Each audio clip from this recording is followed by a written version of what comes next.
You know, for the longest time in clinical research, the sound of progress was the clack of a keyboard. But that's all changing. Today, we're diving into the huge shift from manual data entry to a smarter, automated data flow, basically building a bridge between patient health records, the EHRs, and the study databases, or EDC systems.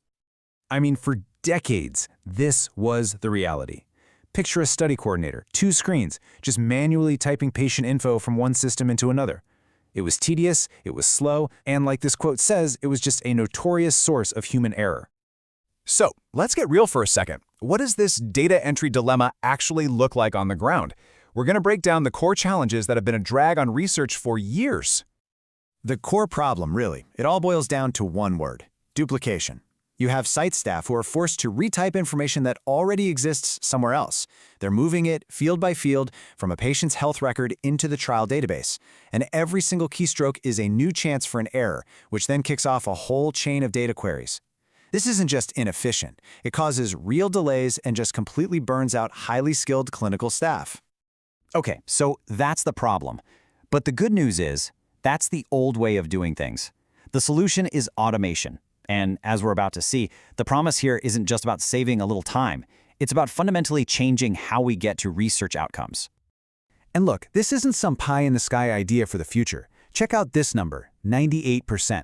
That's how many clinical research sites are either already using EHR-to-EDC integration or are actively planning for it. This isn't a trend anymore. It's the new industry standard. And here's exactly why everyone's making the switch. Sure, you start with better data accuracy and more efficiency, but the real magic is how these benefits stack on top of each other. It's like a domino effect. More accurate data leads to faster insights. Getting real-time health data improves participant safety, and it all trickles down to lower monitoring burdens and, at the end of the day, major cost savings. And the impact on the ground for the staff? It's just staggering. We're talking about a 50 to 70% reduction in time spent just manually typing things in. Think about what that means for a busy research site. All those hours can now go where they actually matter: patient care, recruitment, and just managing the trial more effectively. Okay, so the benefits are crystal clear, but you're probably wondering, how does this actually work under the hood? How can you trust a system to do this without messing up and in a way that's totally compliant and secure? Let's break down the mechanics. The engine that makes all of this possible is a standard called FHIR.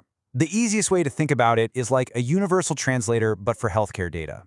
It's this modern, secure protocol that lets totally different systems, say an EHR from one company and a clinical trial platform from another, speak the same exact language. And what's really crucial here is that the 21st Century Cures Act actually mandates its use, making it the bedrock for modern health data exchange. Now listen up, because this part is super important. Not all integrations are created equal. There's a huge difference between a solution that's configuration-driven versus one that needs custom coding. Custom coding is like building a brittle one-time bridge for a single study.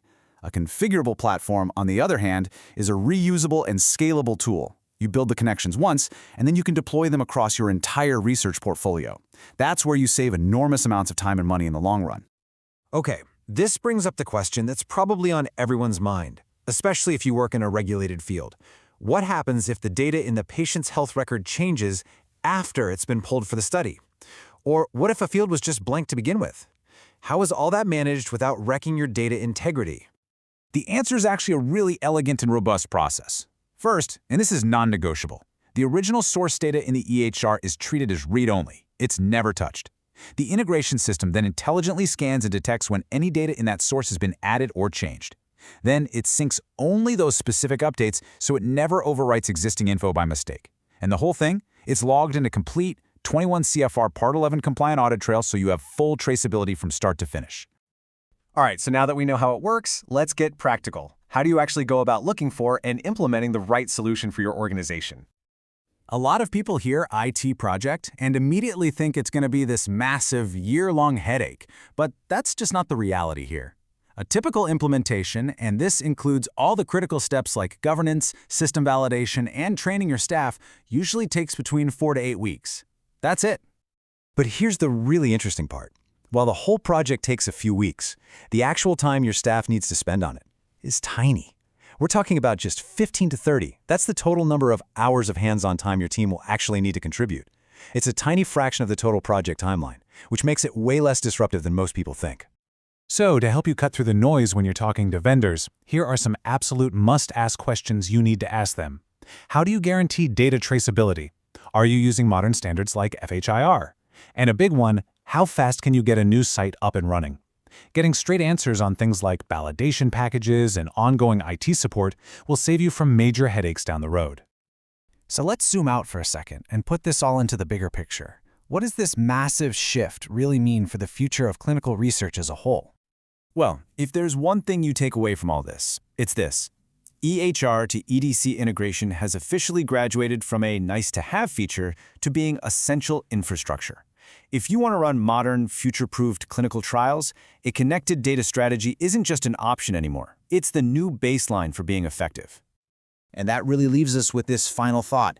The whole debate about if this technology is a game changer, that conversation is over. The real work now is in making a smart, strategic choice. It's no longer a question of if your organization is going to adopt this, but a question of how well you choose a solution that will set your research up for success for years to come.